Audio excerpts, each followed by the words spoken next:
निर्विकल्पेन समाधिनैव तपस्विनश्चेतसि वीतरागात् ध्यायन्ति तेजोमयमद्भुतम् त्वाम् श्रीचन्द्रमौलीश्वरमाश्रयामः।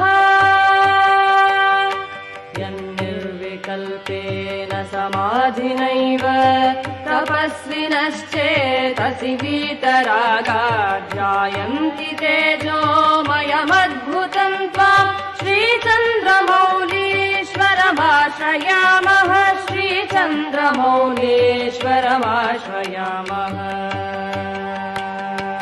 त्रिलोचनम् चन्द्रकलावतंसम् गङ्गातरङ्गोल्लसदुत्तमाङ्गम् स्मेरास्यभीष्टप्रदमष्टमूर्तिम् श्रीचन्द्रमौलीश्वरमाश्रयामः।